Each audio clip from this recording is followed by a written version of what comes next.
All right. Yeah, this is a Patreon request from Jodie's mum. I think this is the right one. The link she sent was, it said that the uploader had took it down, but she said it's just a short interview of Brian May at Live Aid. So I'm guessing this is it.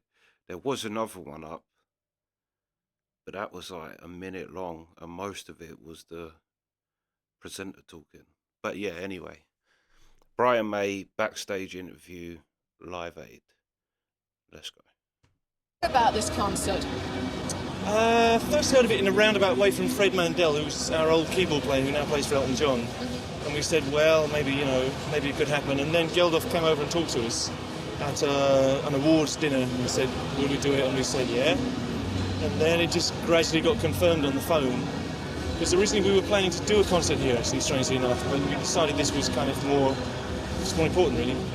Was it hard to set up for you? Did you have to travel and did you have a lot of... Not for us, actually. For a lot of our crew, we had to fly some of the crew in who were like indispensable to us, and our keyboard player who's in the Bahamas. But we were all here. We're all ready. It's fine. What do you think the day's been like? It's nearly finished now. I'm amazed, actually. I think it's really better than anyone could have hoped for. Without wishing to, gush over too much about it, I think it's great. Everything that you could have hoped for, really. Do you think the audience had been different to a normal concert? It's hard to judge because normally they're there to see one band, and for us they're there to see us. So we expect everyone to go bam bam in gaga, But to see everyone getting into everybody totally, it was amazing. Like they all did our stuff, they all did what they were supposed to do, And I think it's a very special occasion.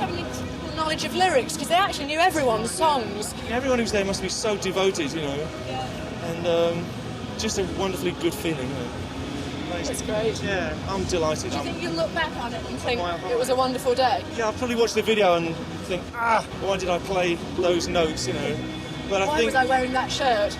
Yeah, exactly. But I mean, the excuses, there's so much adrenaline, you don't play your normal way, but you give something better and something unusual. And I think everybody came off going, oh God, I played a terrible beginning of so-and-so or end of so-and-so, but it doesn't matter. And what did you think of only doing 20 minutes? Nice. More of that. Actually, seriously, it's a problem because it takes that long to get into hearing the sound and everything.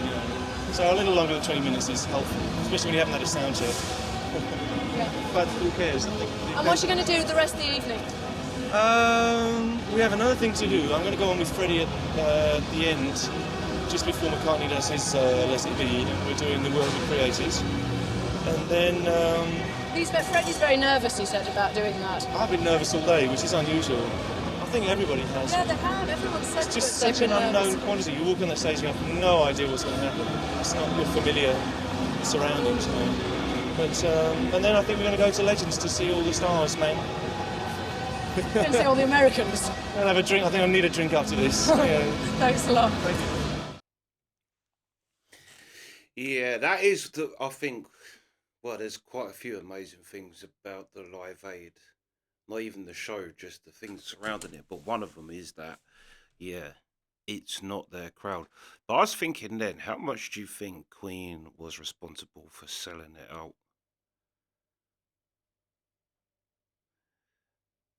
Because to be honest, the only other person I've ever heard anybody mention at that gig is Status Quo.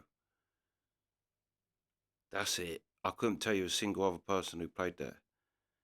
You're so aware Queen did and Status Quo.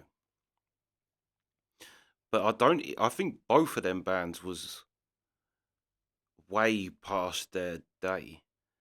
But I was thinking,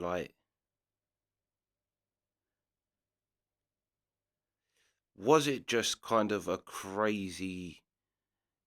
But then people in the UK know, like I say, people know, you don't have to be a fan.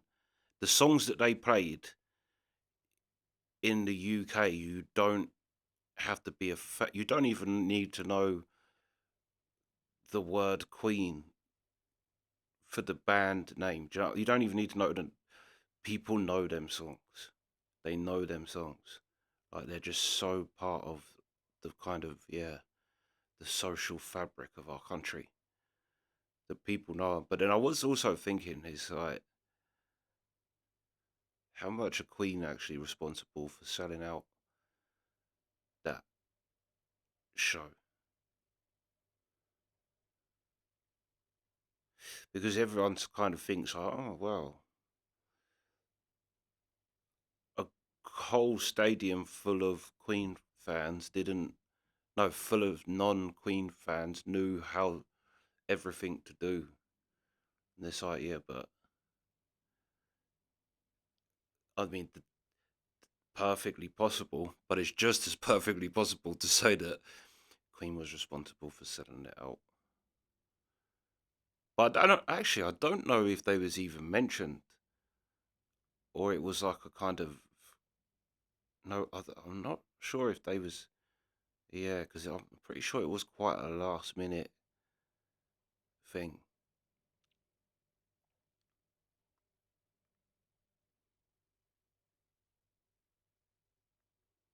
Also, how deep was Brian's voice back then? Brian talks so gentle now. We watched him with the Bohemian Rhapsody mixing thing where he's talking through it. We watched him an interview with him, didn't we? And yeah, yeah, he's got a much more gentle. I was thinking, bloody hell, Brian, big balls, Brian. Hello, I'm Brian May. Because now you hear him, and he has got a much more softer voice.